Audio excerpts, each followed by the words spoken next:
Okay, so just to refresh where we have been traveling in this exploration of the mind.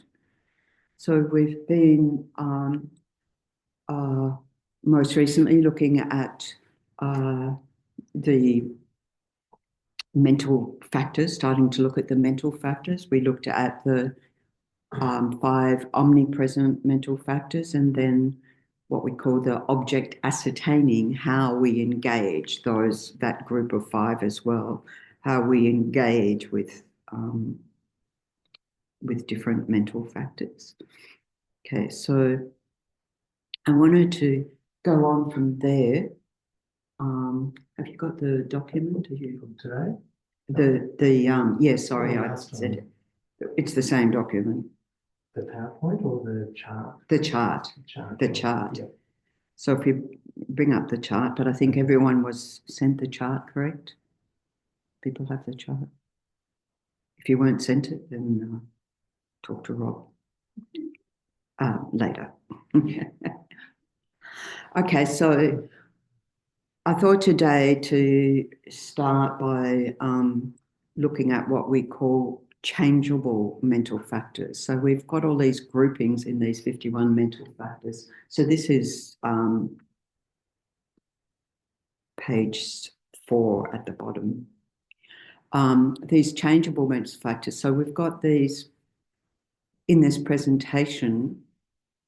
We have the presentation of the 5 omnipresent mental factors, as we said, then the presentation of the object ascertaining ones, those factors with which we engage with an object of observation. And then these 4 changeable mental factors. And then on top of that, there are 11 virtuous mental factors. And then we have the root afflictions and then the 20 in their entourage, afflictive, deluded states of mind. And these changeable ones can be either virtuous or non-virtuous, dependent on our mind state at the time or our motivation at the time and so forth. Okay. So here we have maybe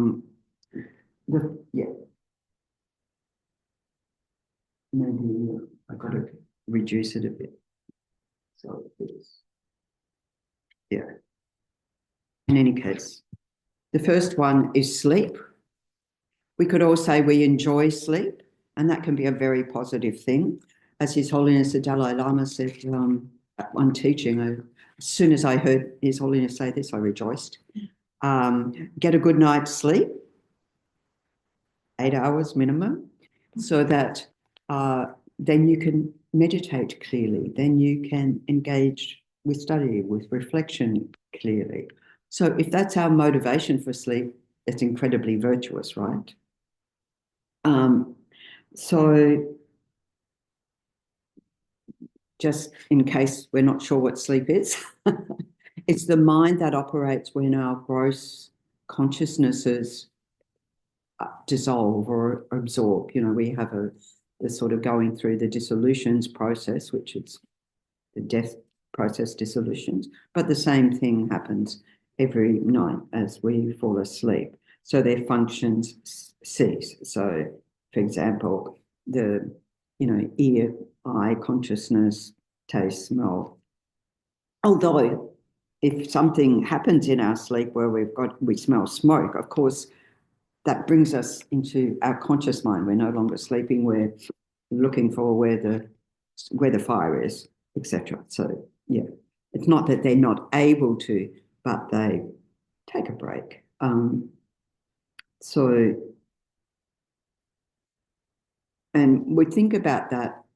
Even we're dreaming, it's not, those sense consciousnesses are not activated. It's a more subtle mental consciousness, right? So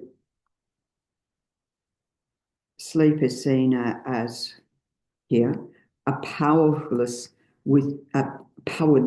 withdrawal inside of the engagement of the sense consciousnesses. In other words, they take a break. And then when we see, particularly in relation to the dissolution of the earth element, we see these factors, the causes such as heaviness of the body, weakness, fatigue. Our eyes become blurry. So this, as it's expressed here, taking the figure of darkness to mind. In other words, our mind becomes dark. In fact, in all that I've read about the sort of hygiene of sleep, even having a little bit of light in the room is a distraction. So, yeah, we're providing the external circumstances for that, but really in terms of the mind, it's when that is involved during sleep. And so it's also depending on what we do in that sleep state, involved with the ignorance, because we're not cognizing anything, we're not engaging in anything. And then how it functions is a support for failing to perform virtuous actions. Well, it's really failing to perform actions at all, which is why it's bracketed that we like to do. So we're not engaging in either virtuous, non-virtuous, or neutral actions, but are we? Sorry, I didn't hear it. Sorry. My mind is elsewhere. Yes. Sorry. Is your mind asleep? No. No, it is elsewhere. It's in one of these other ones. So, yeah.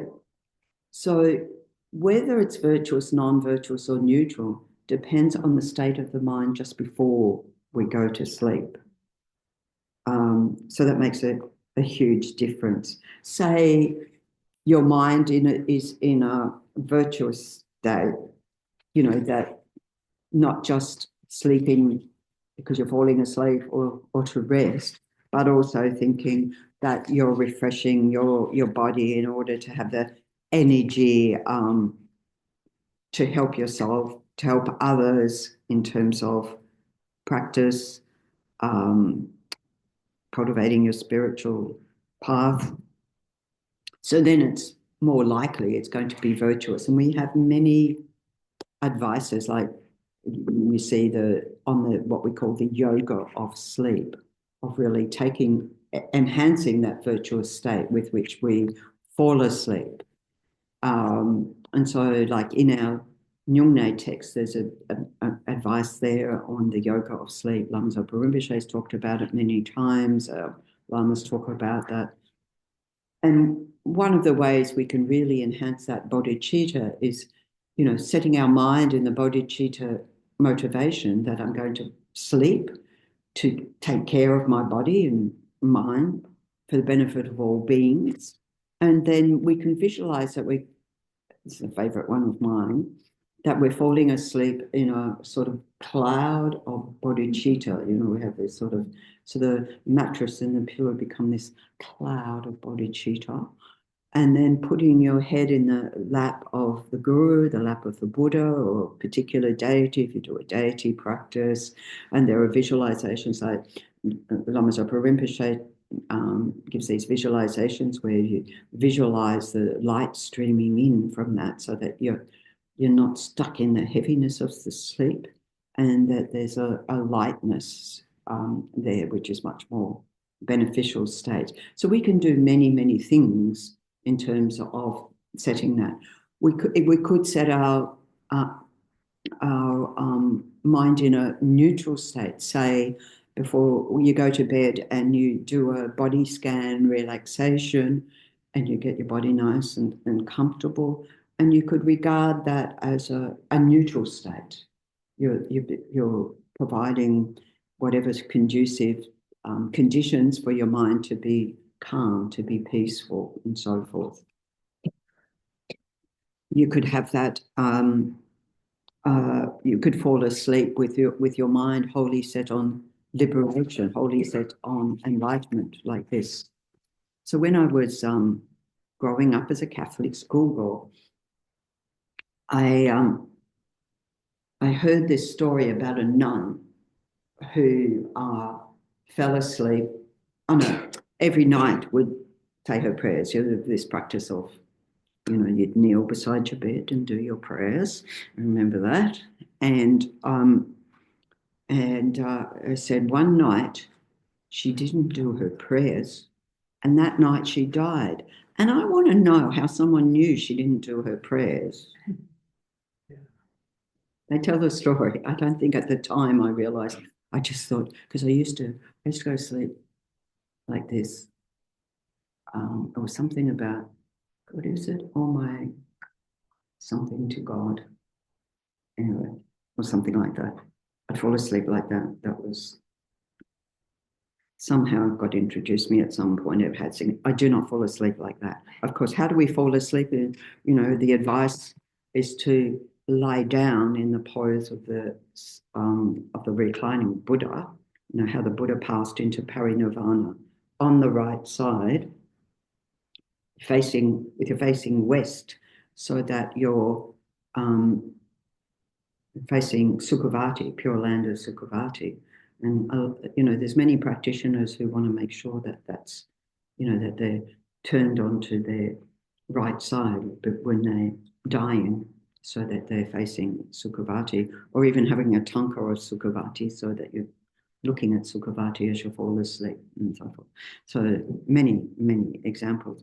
But then having your right ring finger blocking your right nostril, and that allows for conducive breathing. You know, that's a very beneficial way to fall asleep. And if you're thinking that you're falling asleep just like Shakyamuni Buddha, and you know, with your left arm down, your legs outstretched, and your left arm down the side. And even you can't hold that for more than a nanosecond, it's a good imprint to have, right? So that would be a very virtuous way of falling asleep, isn't it? So we have many, many ways of falling asleep that are in a state of virtue. But then you could be falling asleep plotting revenge for somebody who said blah, blah, blah, blah to me today. Obviously, you didn't do your Vajrasattva and purify. And then you're plotting your, well, if you do the Vajrasattva practice before you go to bed, like I said to one of the prisoners, actually, the first one I started visiting way back 10 years ago, 20 years ago, sorry. Oh my gosh, time flies. And I told him, you do your Vajrasattva before you fall asleep. And then for 8 hours, you're not doing any harm. And he was like, it blew his mind, right? Because when you feel like I'm a bad person, and you reinforce that, totally blew his mind. And so that's a very virtuous state in which to fall asleep, thinking, okay, clean, clear. And now I can fall asleep with that. Even when you can continue that Vajrasattva visualization into your sleep as well. There's so many different ways we can. But you could be having this mind of revenge and thinking, I'm going to get back at them. Just wait till the morning. I'm going to turn up to work and blah, blah, blah, blah, blah, blah. Or the, you know, sort of very, obviously that is a very angry state of mind. You could have a very angry state of mind, and that would be non-virtuous. And also, I would suggest it might be a very unsettled sleep. Yeah, so dependent on whatever we take. Obviously, if you fall asleep recognizing that that anger is a toxic mind, then maybe you're purified and so forth. That itself, it then becomes a virtue. So then, of course, we have other practices, because it says, you know, to practice day and night. Night means when you're asleep. So one thing is, if you, Alan Wallace used to run these retreats, and the book on that was Dream Yourself Awake. Dream Yourself Awake.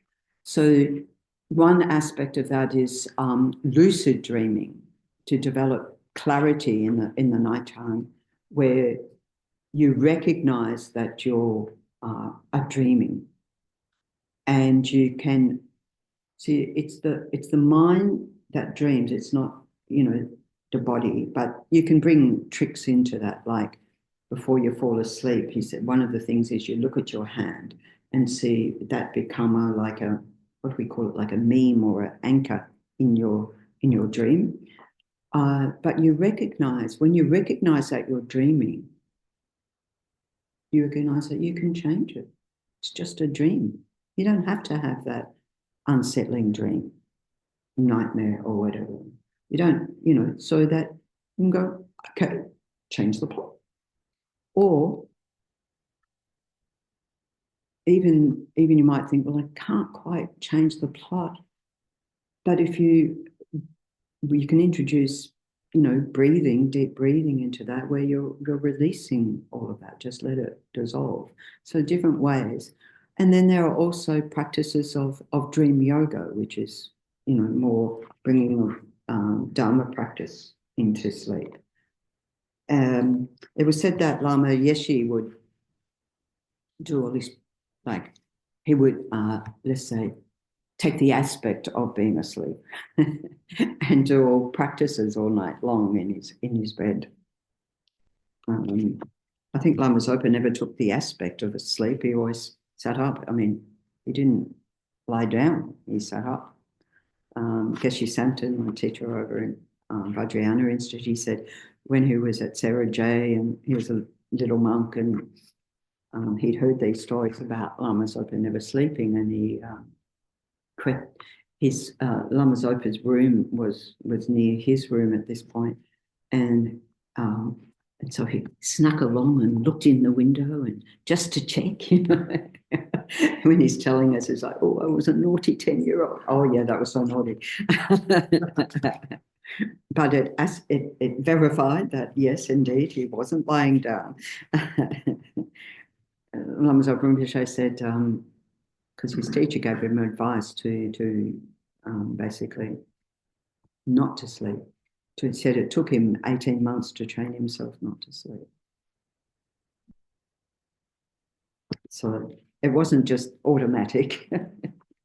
I like the Dalai Lama's advice. I'm very happy with that. Okay. So this one of sleep.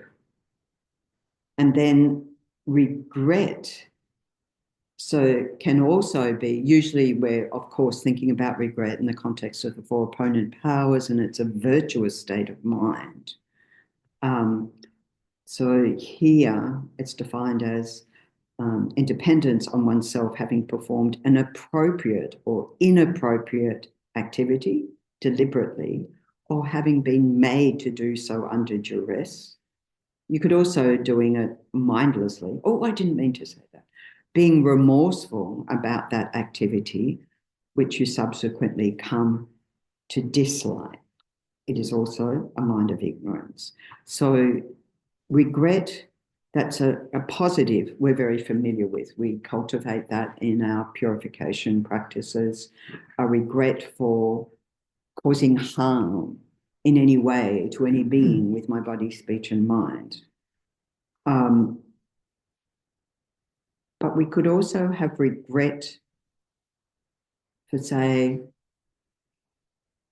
you practice generosity and you gave something away, and then you regret, oh, I shouldn't have given that away. Now I really want it. Now it's cold. I want that coat. Why did I do that? Or, for example, you go and help people during a natural disaster, which, just looking at the flood situation over East, very distressing. And then you regret doing it such that you don't go and help subsequently, that sort of thing. So that mind can have a great impact on our consciousness. Yeah.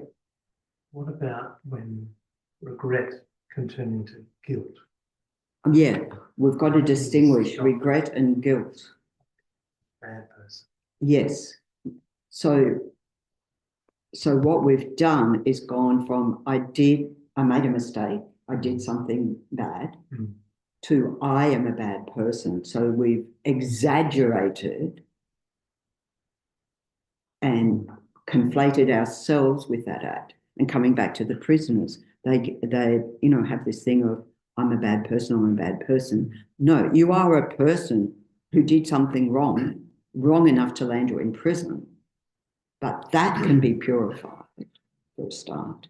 So when we've got to distinguish that mind of regret is not a mind of guilt. Guilt is very debilitating.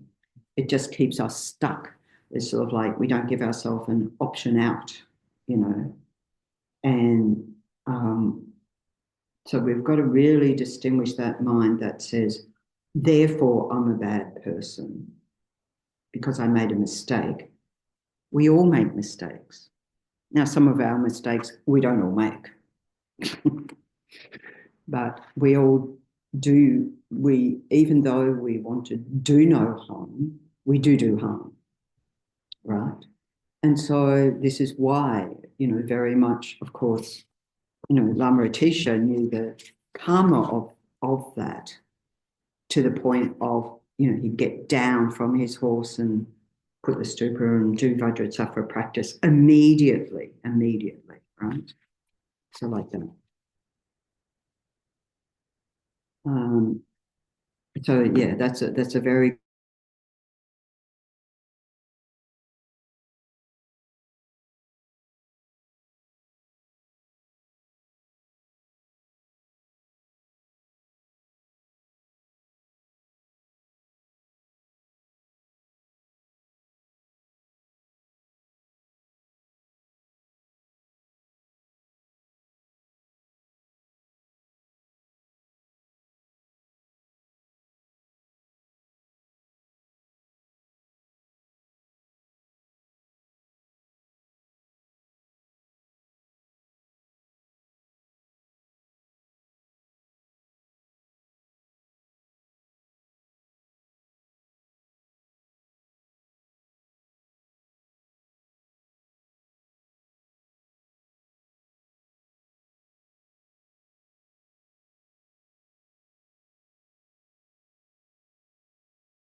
no.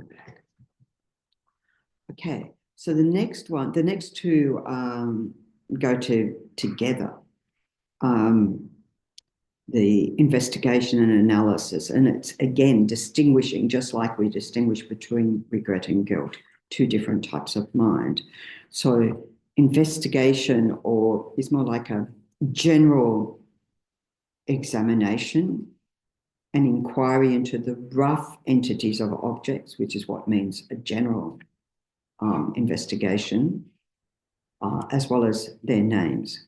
So it's a coarse-minded depends on either intention or wisdom, which is what makes it either positive or virtuous or non-virtuous. So it explores an object, the things that make up our daily lives, but not in a deeply analytical way. It's enough to discriminate, to understand. Again, of course, depends on our motivation. So perhaps we feel the joy, we're feeling joyful. We see a friend and we're joyful to see them. There's no deep analysis of why and wherefores and of that emotion, but it's just a feeling, a sense, and it's a positive state of mind. But then, a mind that is angry at helping, angry at being generous, or joyful at stealing. I've got it, now it's mine, right? And I didn't have to pay for it. I nicked it. Obviously that's a positive state of mind, and without the recognition of karma, the karmic consequences of that.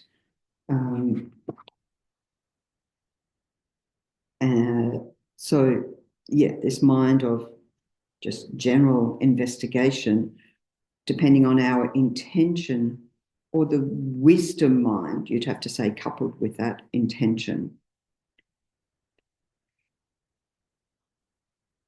it acts as a support for abiding in contact, in other words, contact with the object, or not abiding in contact. And then we have a more precise mind, that of analysis. This is the one that we seem to use a lot more in our, say, in Buddhist philosophy and so forth, or unpacking like we are now the mental factors, analysing with fine discrimination, discriminating what's the difference between analysis and investigation is a fine discrimination, a fine mind depending, again, on either intention or wisdom. For example, we become very attached to the new car. You know, we analyze the ways we can get it, or we see how, and think about how we get it, and now I've got it, and now it's mine. Or, on the other hand, this new car that we have this attachment to, then we understand the emptiness of it. We analyze the strategies we need to gain a deeper understanding of its actual nature. Right. So these two are, we could say, are degrees of the same mind, and depend on whatever object we're exploring. Of course, if our engagement with that object is virtuous, it becomes a virtuous state of mind, and if it's unwholesome, it becomes an unwholesome state of mind.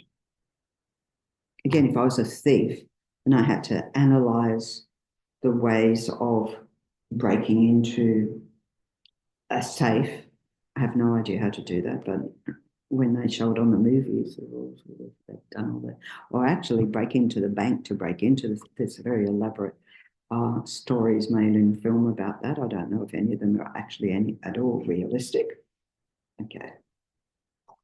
So these ones are the changeable mental factors, can be either virtuous or non-virtuous. Of course, we have other changeable mental factors, something like mindfulness, as Lama Zopa Rinpoche said. Even thieves need mindfulness, right? So that could be virtuous or non-virtuous.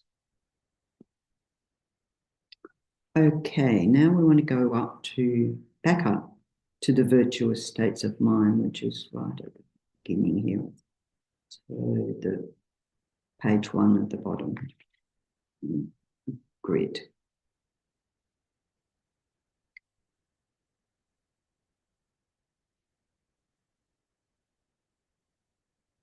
So we have this faith, for example, the mind of faith. And here when we talk about faith, we talk about different levels of faith. So we talk about the admiring faith that might see,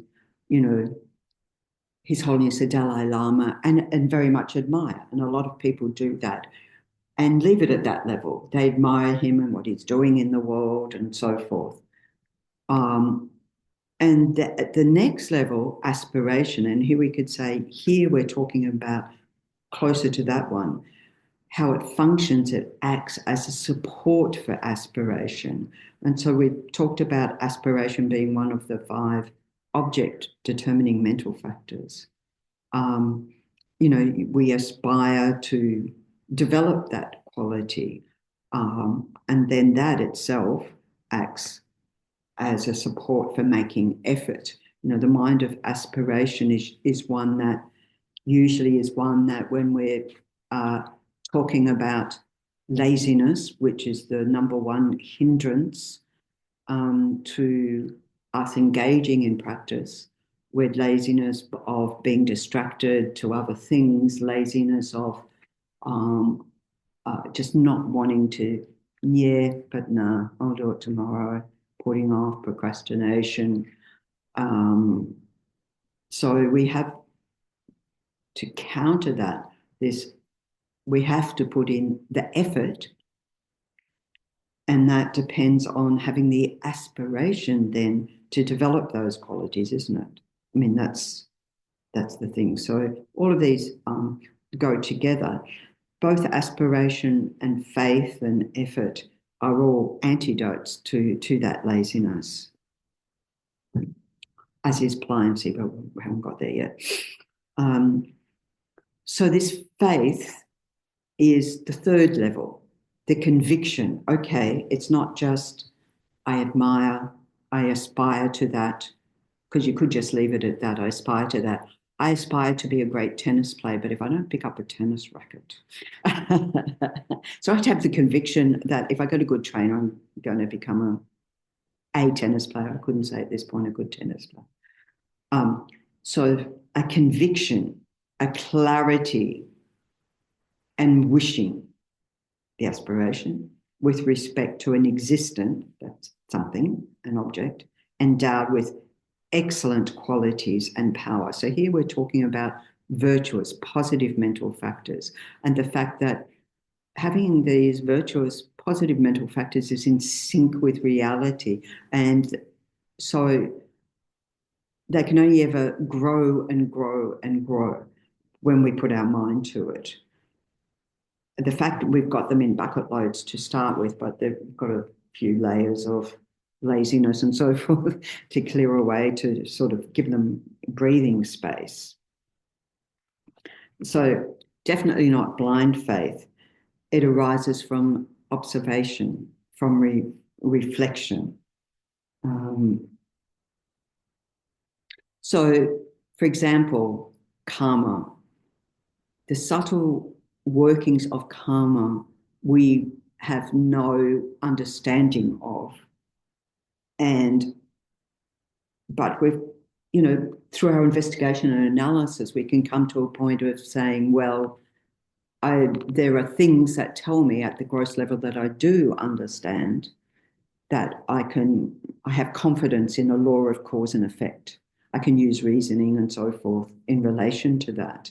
I can also use this mind of conviction, of faith, that what the Buddha taught about karma is in fact true, even though it's mostly hidden to me.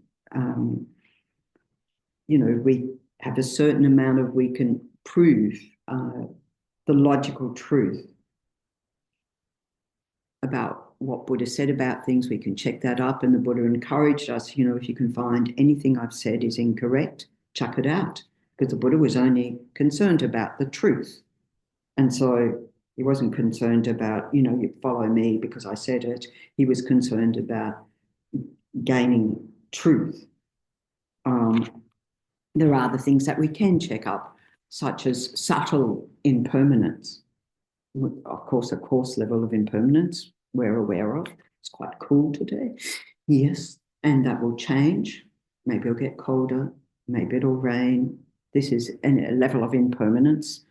And then moment by moment, we can analyze our mind moment by moment, at least at some level. Of course, we can't necessarily analyze the 64 moments in a finger snap, but we can, sort of analyze to some extent, and enough to give us confidence. So we have that faith of conviction. So we can have, therefore, conviction that the more subtle teachings that do not understand at all are also true. Yes? Anyone found anything that the Buddha said not to be true? Anyone analyze whether it is true or not? Probably have, and not even realized you've been doing that. Because here we are. There's a lot of people come in, check it out, and go, nah, not for me. Right? So we do that. Just be sure that we do. Okay. So this is an easy one for us to get our head around. Shame. Now, the translation is correct, but we can be quite confused, because in English we use that word shame in a multiplicity of ways, and it can be not a virtuous thing, isn't it? The way we use shame, to put ourselves down. Oh, I'm ashamed of myself. This is not that. one. Okay. So look at it as something like self-respect or self-esteem. Integrity, yeah. So conscious or if shame is what you feel. That's right. There is that negative connotation in general in our use of it. So if we think of integrity, self-respect, living up to my own ideals, actually, is what it is. This one is really that, or my own values, right? So this one, avoidance of misdeeds on account of yourself, because, I don't want to engage with that. Or I've learnt about karma and it's, I do not want, to engage in negative actions. This is for ourselves because I don't want the karmic consequences. So this sort of, and also, it's a self-respect, self-worth, integrity. It's in a form of realization in a way. If you feel shame, you've done an act, and yes, internally, not that you express it outwardly, it's more an internal. It's an internal thing that might, you so feel. I shouldn't have done that. Yes. Shame on you. Yeah. That kind of. Yeah. That kind of talk. Yeah. But in a positive sense. Yes. Not beat yourself up. No. I shouldn't have done that. So no. I feel ashamed and similar to regret rather than the guilt shame.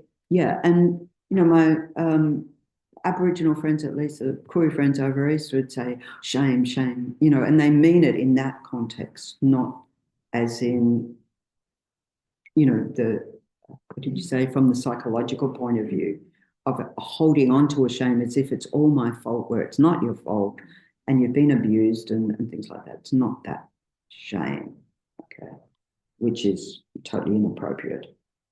That is not a virtuous state. And why do they use that word? To substitute well, self-respect, self-worth, integrity. I think they're helpful words to use. I think self-respect, self-esteem.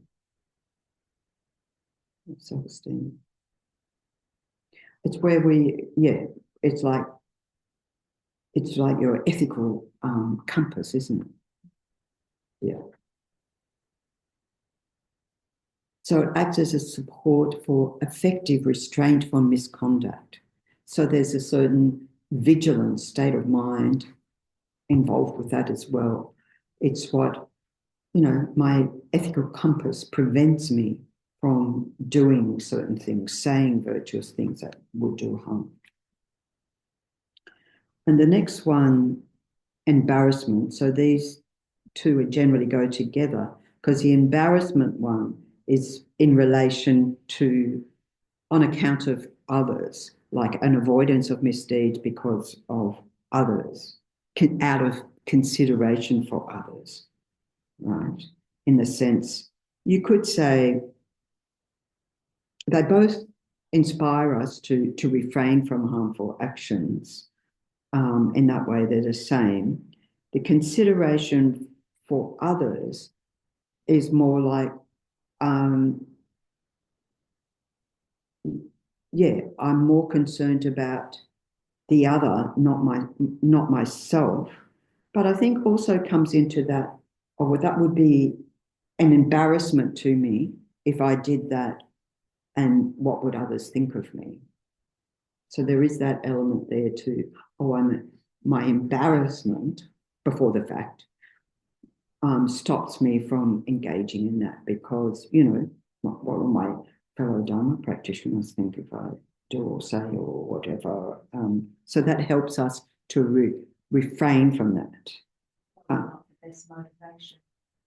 If it's a positive motivation, well, it's making ourselves.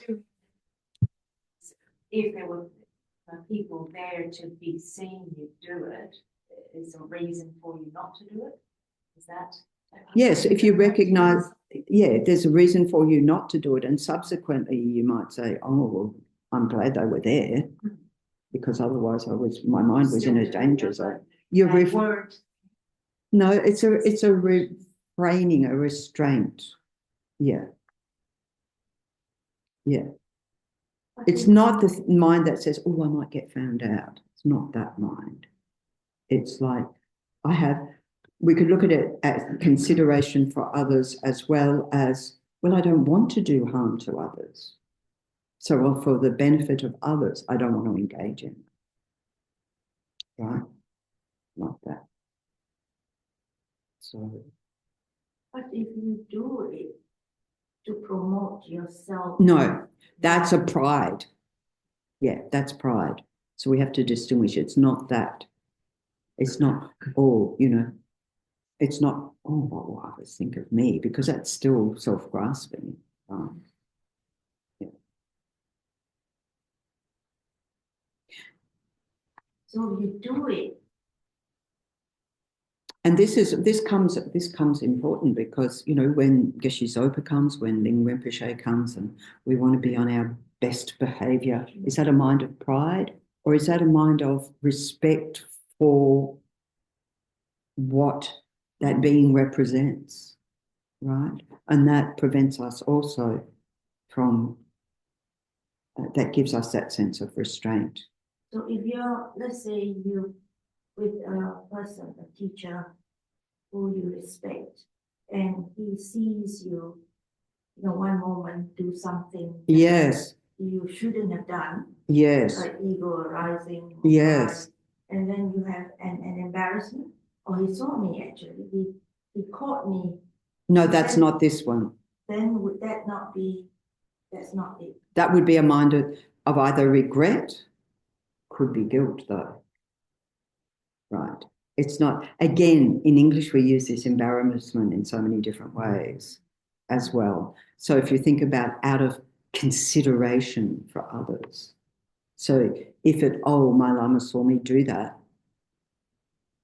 then we're embarrassed. Then that's not consideration for others. That's consideration for ourselves. Embarrassment is the person that is seeing it, they are embarrassed. So No. Let's just say out of consideration for others. Delete the word embarrassment, I think, and then we'll be closer to what it means. We don't engage. It's this mind of restraint from engaging in misdeed out of consideration for others. I don't want to do harm for others, right, to others.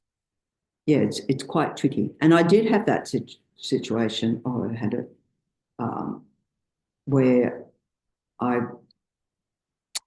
was getting frustrated. And just at that point, Geshe Sultan walked in the door. Right. I was already in the state of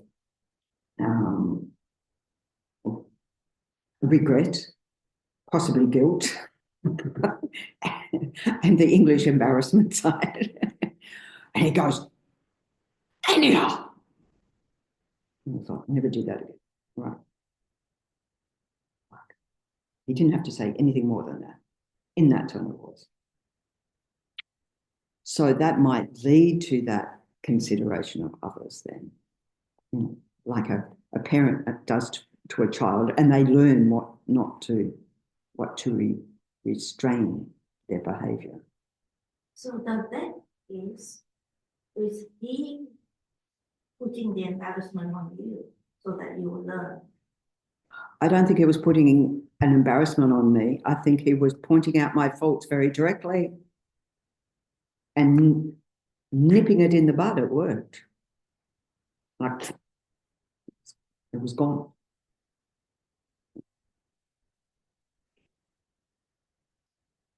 And of course, my mind goes, oh, what will you think of me? Blah, blah, blah, blah, blah. Ego driven. Yes. Toxic.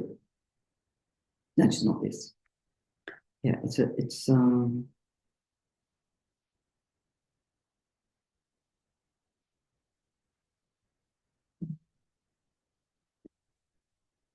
okay. Then what's it? So the next grouping, this group of three, the non-attachment, non-hatred, and ignorance. So these are antidotes, opposite minds to the three poisons: attachment, hatred, ignorance, isn't it? So, so this is the opposite state of mind to attachment. So what does attachment do? It exaggerates all the positive qualities of an object. Non-attachment, you might say, is the mind, you could say, is a wisdom mind that recognizes, that, as it's got here, a lack of attachment to cyclic existence and the articles of cyclic existence. So it looks at those sense objects and recognizes they're not a source of enduring happiness. The things that I'm attracted to, and we unpack the non-attachment to, when we look at the 8 worldly concerns, the attachment to being thought well of, hence my example with Geshe Sutra, attachment to being thought well of, to be praised, to having things, and so forth. And then and not to experience unpleasant things. So giving up those states of mind, right, is this mind of non-attachment. Sometimes it's translated as detachment, but again, in English, we have a sort of detachment seems to have a connotation of non-emotional engagement, right? Oh, I'm detached.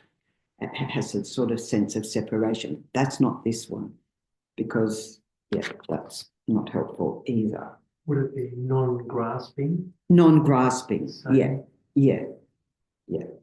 So,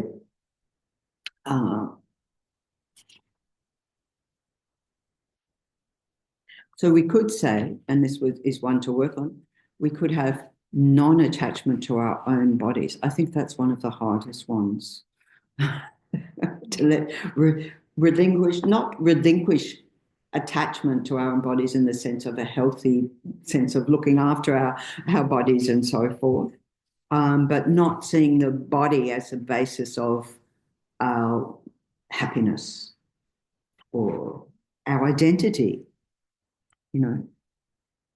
Of course, we see, if we have that as a sense of our identity, every new wrinkle, every new grey hair, and I'm looking around, quite a few of us, so we can't distinguish one from the next one. But, you go through a process of like, drama, this is terrible, or you put on weight, or you take off weight and get obsessed by all of that, and, various things. So we can develop that on the basis of, meditating on the subtle impermanence of the body, that it's subject to change moment by moment by moment by moment. And even though it may not be bringing great suffering just this moment, that potential is there. And that, it's just in the same nature of impermanence as absolutely everything else. So again, it's not a state of not feeling. It's a fully functioning mind state here, a support for non-engagement in misconduct by not being caught up in the 8 worldly concerns that then can lead us down a treacherous road. Okay. And non-hatred then, we could say, is the absence of hatred in your mind stream. A lack of malice regarding sentient beings, suffering, and the sources of suffering. So we're not developing a negative state of mind towards our own suffering or towards the causes of suffering. In other words, what are the causes of suffering? Karma and delusions. We would be saying, got to work on that.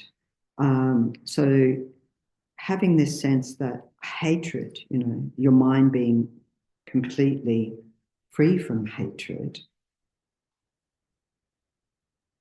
So along with that comes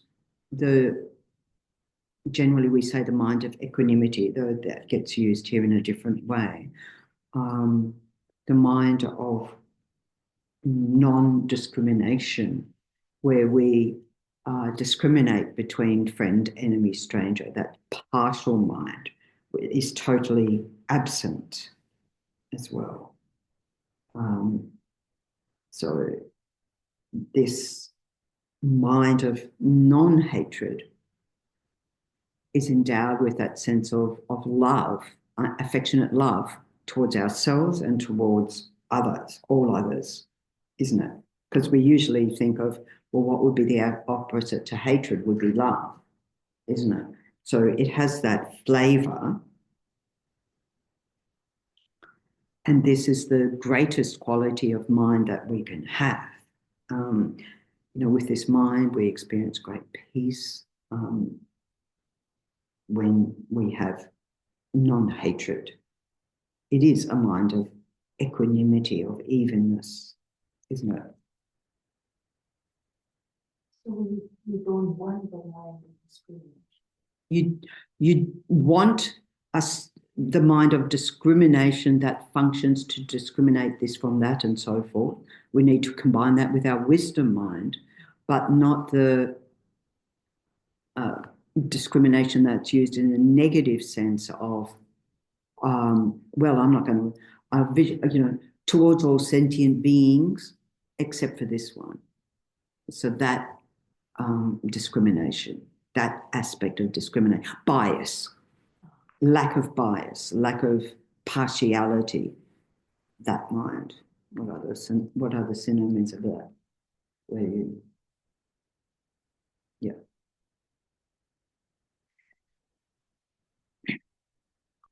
Non-attachment, non-hatred, and then of course non-ignorance. Here we could say that is a synonym for the mind of wisdom, the total opposite to ignorance. So the ignorance we're talking about there would be the ignorance that gets everything wrong, that self-grasping mind. But here we're talking about a non-ignorance, a knowledge of individual analysis that serves as an antidote to ignorance. So that through our, when we're doing, applying the analysis to develop this wisdom mind, the wisdom of emptiness, we have all these different, the 4 points, the 5 points, the 7-point reasonings, dependent arising and so forth, that sort of individual analysis. Again, these 3 minds prevent us from engaging in misconduct. I always think about these 3, non-attachment, non-hatred, non-ignorance, that they come about through the result of a lot of effort, a lot of work. It's not just, oh, hatred, what's that? We've got to work really, really hard to engage in those. Yeah.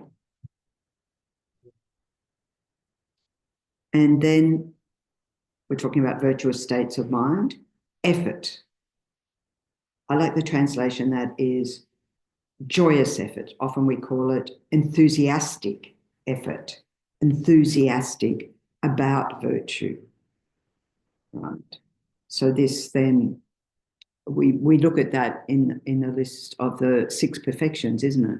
That when we're applying joyous effort in our practice, because why do I like the joy? Because it needs that extra energy to get us out of bed and want to do virtuous things every moment of the day. May everything I think, do, and say today be of benefit to others.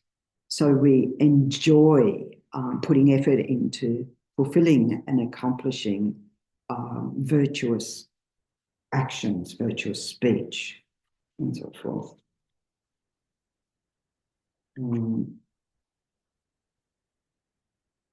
Joyous perseverance. And also it enables us to do things that may be often thankless tasks. Did nobody notice that I vacuumed the floor? Did nobody notice that I cleaned the house? That do it with joyous perseverance. Mind you, when early on in my engagement with Dharma, I used to listen, actually, it was the cassettes and the Walkman. Remember the Walkman? Yeah. And I have earplugs in my ears listening to Dharma talks as I vacuum the floor, because you can't hear it if you've got, a machine on. So I had it in my ears and happily went about. If you've got the Dharma in your ears, you happily do that. And why did I stop? So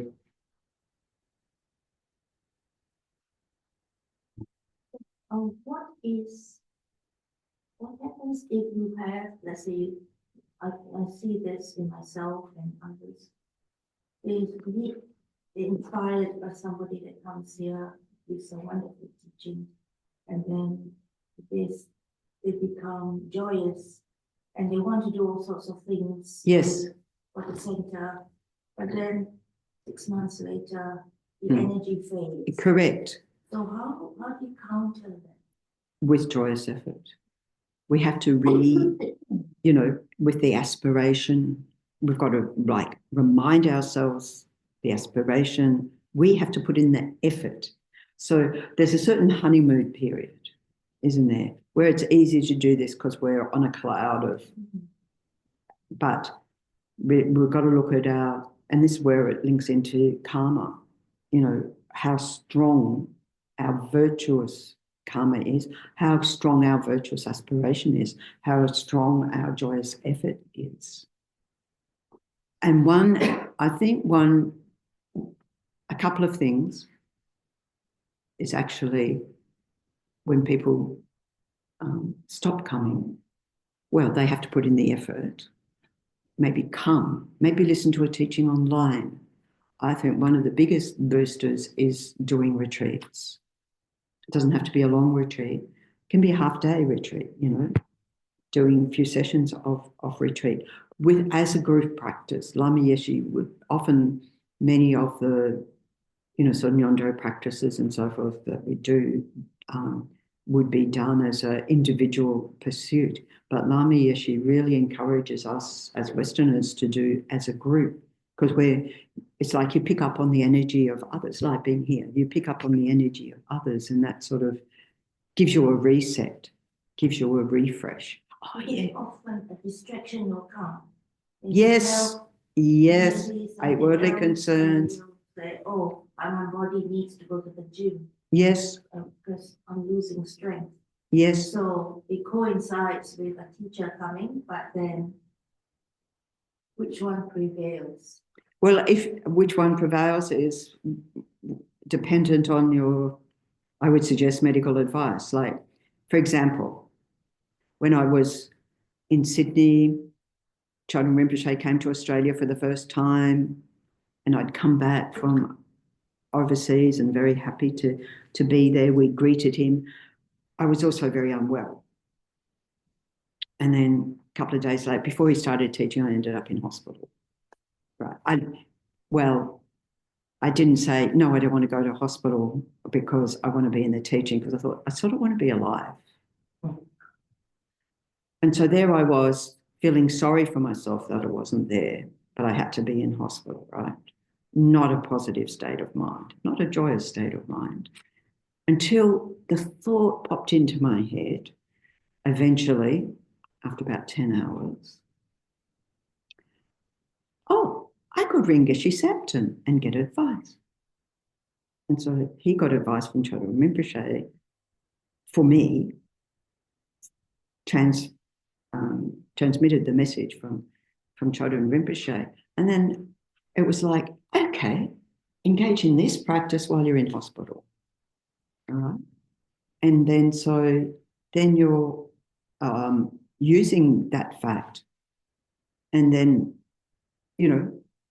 at the gym, you're saying, well, I'm strengthening my body so that I can be of benefit to others. You're using that. dependent on whether you have to be at the gym at that time when that Lama is coming, whether you can negotiate around that. I try and do all of that. I'm sure we all do.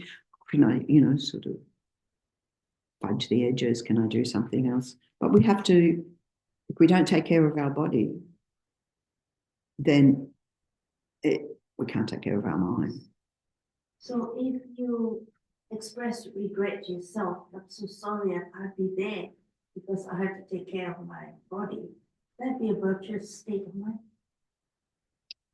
It would be a virtuous state of mind, but you're expressing that regret to yourself. I'm just questioning that whether it's necessary to have that mind of regret. Of course, we're missing out, but the reality is our wisdom mind also has to kick in and say, actually, right now, and if that Lama knew you had to do that, they'd tell you to get out of the teaching and go to the gym, right? So if, let's say I do it, this has actually happened. Yes, sure. So I didn't go to teaching, and then a friend brings up and said, oh, you shouldn't have missed it. It was the best teaching ever. And you missed it. So. And did it get recorded? No, that was quite early. Yeah. Well, yes, you can say yes. You don't have to believe shouldn't have missed it. Actually, nobody should or shouldn't anybody. Just saying. Because we don't know people's circumstances, right? Yes, it was the best teaching ever. You turn your mind to rejoicing in those who had the opportunity to be there. That brings you into a positive state of mind. Then if we rejoice in the merits, because you could see, okay, they had the merit to be there. So rejoice in the merits of that they were able to be there. If that person or people are at the same level as you, you get the same amount of merit of them being there. If you're more advanced, you get double. If they're more advanced, you get half, and so forth. And you rejoice in the teacher being there and regard the teacher as Buddha, then you get a tenth of that, and that's limitless rejoicing. So you turn your mind to rejoice in that. What an opportunity. I know when I ended up in hospital when Chökyi Rinpoche was there, it gave me a very deep appreciation of how obstacles can arise. We say that, obstacles can arise to you being there. For all the conditions to come to be there at the teaching, even regularly, even this morning, we've overcome so many obstacles, but we're not aware that we have, unless there was like a traffic jam and I still got here. There are things that happen that I overcame that obstacle, but it really made me appreciate, this is an obstacle to me being there. Of course, these days, and I have to say in that situation, I was also fortunate that a lot of my friends were concerned that I wasn't there. And so one of them would record the teachings on a Walkman, or he brought them in so that I could play them. And, so I sort of felt like I'm not there in real time, but I'm there, so there we can look at mitigating situation, what can mitigate in that situation. But for example, if you're in hospital, if you've got to go to the gym, maybe those things don't even occur to you. And so it's rejoice in those who do have that opportunity and develop that appreciation for what effort we have put in past lives to even have met the Dharma in this life. It would blow our mind if we knew that, right? And to take, we might use that as an impetus to, I will make effort when I am able to, just in case my mind's saying it's too cold, I won't go to bed, it's raining, whatever. So we use it to enhance our positive states of mind. And our friend saying that doesn't mean you have to believe that. Yeah. You know, the mind that believes it is our, you know, it can be quite strong, our non-virtuous states of mind that we have to overcome. Okay, there's no opportunity to overcome that mind that taps into that, what the friend has said. Even the friend doesn't necessarily believe it. It was just like a phrase saying, oh, you shouldn't have missed that one, because they were enthusiastic about the teacher. And we use those phrases. Yeah. It's when we take it literally and use that as a guilt for ourselves that it's very debilitating. It's not beneficial. Because that actual incident, it wasn't gym, it was an exercise. Yeah. And it was something preventative. I could have missed it, but I paid for it. So I didn't have to miss it because I paid for it. That's okay. So then it Sounds was, like a sensible mind to me. We beat ourselves up so much. Yeah. such a great teaching. Yeah. And you wanted to just save $12.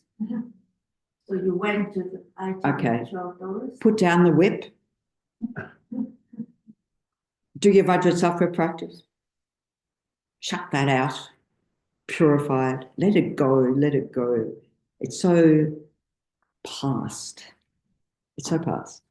We all miss opportunities for things, you know. And we look at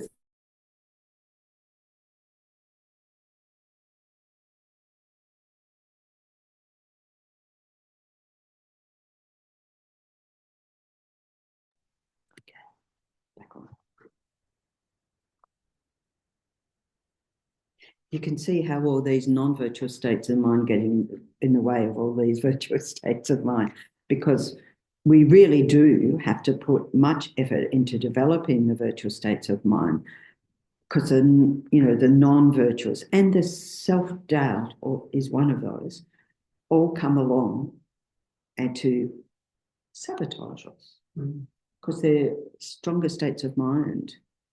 And so the more we develop these more beneficial states of mind, the better off we are. And we've got tools to circumvent those others when they arise. Okay, so here we have then pliancy, a wonderful word. A serviceability of mind and body such that the mind can be set on a virtuous object of observation for as long as one wants. So this is in the context of, say, developing shamatha. This is one of the things that when you achieve this pliancy, but even you'd say, I'm not there yet. I'm not there yet. Remember, it's also, the pliancy is also an antidote to laziness as well. Think about it. I like this phrase that seemed to become very popular during COVID, which was pivot. We can pivot. We can have this flexibility of mind that says, okay, not that, this, you know, a pliancy of body, a flexibility of body, a serviceability of body is one that doesn't cause impediments for us to engage in meditation practice, to engage in practice. Okay, and maybe a sense of buoyancy, not this sense of, oh, I'm dragging the weight of the world around. So even we've got problems with our body, by changing our mindset, we can experience a lightness of our body, yes? Okay, it's still got its difficulties. I like that if you think about, okay, story about this one. When the Buddha was born and paced out 7 strides, okay, not a normal birth, stood up, paced out 7 strides, and each stride a lotus blossom, right? So I was with the looking, when the Dalai Lama was in Australia one time, and I was, anyway, one of the volunteers, and I had to get people ready. His Holiness was giving a Chenrezig empowerment the next day. So this was at the Dome in place where they had the Olympics. Yeah, Centennial Park. Not Centennial Park. Homebush, anyway, there. It was there. So you've got, of course, the participants were thousands and thousands and thousands and thousands. The volunteers this evening had been working all day and many days and were tired. And then somebody had worked out the military precision of everything that had to be distributed the next day. I wasn't that someone. You know, when the water had to go around and when everything had to be distributed, I was the one to rally the troops, the volunteers, and give them instruction. So I'm like, as you go around in the morning, every step a lotus blossom. It's like I have to give them something uplifting. They're all exhausted, like some ways to uplift the mind. We all need to do this, to uplift our minds, to give it this boost of pliancy, to see that things are possible, you know. And so this pliancy or suppleness, so allowing the mind to overcome obstacles in the context of our meditation practice usually, you know, what sort of mind can allow us to, you know, we want to practice. We've got these obstacles. Maybe the mind's tired, agitated, anxious, or we read a text, and I've read that a dozen times. I don't have a clue what it's saying. You know, those minds, and a sort of, oh well, I can't do this. So a rigidity sets into our mind, and due to past negative habits. So this is the antidotal state of mind to that, introducing a bit of light in there. Literally, I think light is very, very helpful. Thinking light, you know, literally.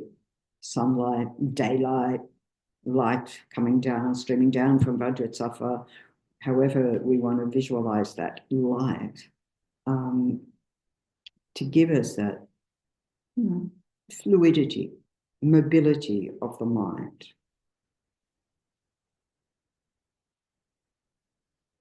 I guess it's looking for the turning what we might see as an obstacle into an opportunity. That sort of supplements that can shift. The mind can shift. It's not stuck in its old ways of acting. Yeah. Got 3 more to do, and we don't have much time, and the internet's going to go off. So I think I'll stop there with our pliant minds. We'll continue on with these, and then the non-virtual states of mind next week. Okay.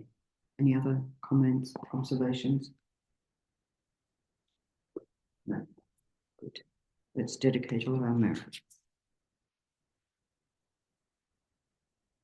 Page 8. Kevadihino Joja Lama Sangye Drogyone Drova Chikyamaloban De Sahala Gopa Shojan Chob Sen Chob Rinpoche Ma Kepa Nam Ge Kuchi Kepa Nyam Pa Me Kaya Gone Gondu Pawashu.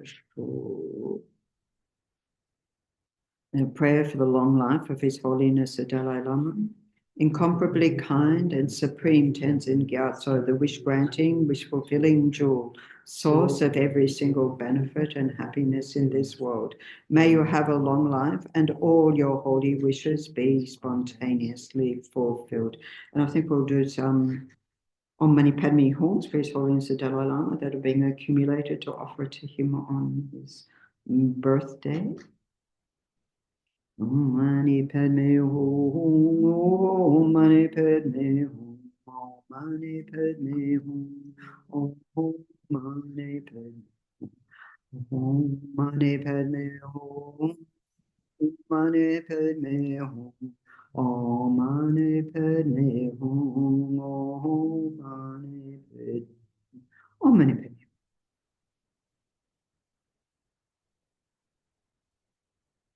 Om Mani Padme Om Mani Padme Om Mani Padme.